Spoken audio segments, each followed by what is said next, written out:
Hello বন্ধুরা, আজকে সন্ধেবেলায় এই যে আম কাসুন্দি বানাবো। তার জন্য আম নিয়ে নিয়েছি, এই যে বড় বড় আম 6টা নিয়ে নিয়েছি এখানে আম কাসুন্দি বানাবো বলে। আর এই যে আম তো নিয়ে নিয়েছি 6খানা, ধুয়ে ভালো জলে ভিজিয়ে রেখেছিলাম, আঠাগুলো ধুয়ে নিয়েছি ভালো করে। আর এখানে যে গামলাতে জলও নিয়ে নিয়েছি।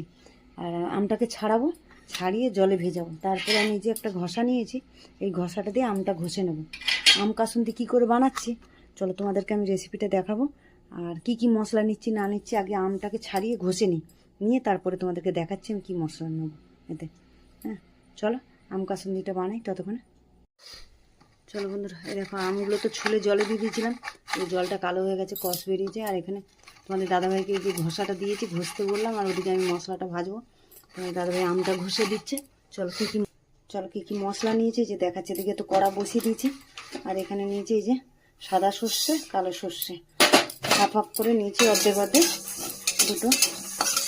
সাদা কালো সর্ষেটা হালকা করে একটু ভেজে নেবো একদম।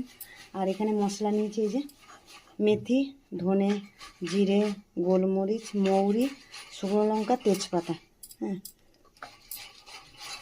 এটা এবার ভেজে নিই, মশলাটা ভাজা মশলাটা আগে করে নিই, নিয়ে তারপরে আমটা ততক্ষণ তোমার দাদাভাই ঘষে দিচ্ছে।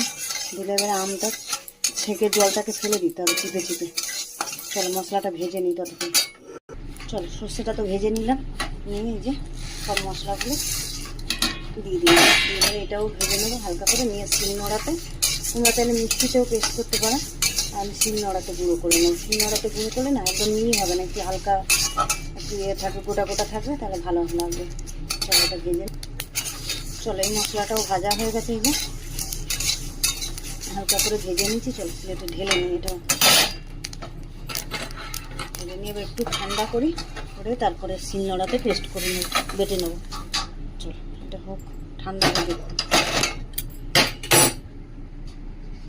চলো বন্ধুরা, আমটা তো ঘষে নিয়েছি, নিয়ে আর ভালো করে একটা সাদা ন্যাকড়াতে চিপে জলটা একদম ফেলে দিয়েছে, এই যে এরকম করে একদম শুকনো করে নিয়েছি। জল থাকলে নষ্ট হয়ে যাবে, তার জন্য জলটা চিপে ফেলে দিয়েছি। আর ভাজা মশলাটা তো গুঁড়ো করে নিয়েছি, এখানে নিয়েছি নুন, গুঁড়ো লঙ্কা নিয়েছি 1 চামচ, 1 চামচ হলুদ নিয়েছি। হ্যাঁ নিয়ে এবারে দিয়ে দিলাম, দিয়ে দেবো 1 চামচ ভিনেগার দিয়ে দেবো। ভিনেগারটা দিলে ভালো থাকবে, অনেক দিন থাকবে, নষ্ট হবে না। এই যে 1 চামচ দিয়ে দিলাম ভিনেগার। আমি পরে ভাজা মশলাটা দিয়ে দিচ্ছি, যে তেল দিয়ে দেবো। তেলটা দিয়ে ভালো করে মাখিয়ে নেবো, নিয়ে বয়েমে ঢোকাবো।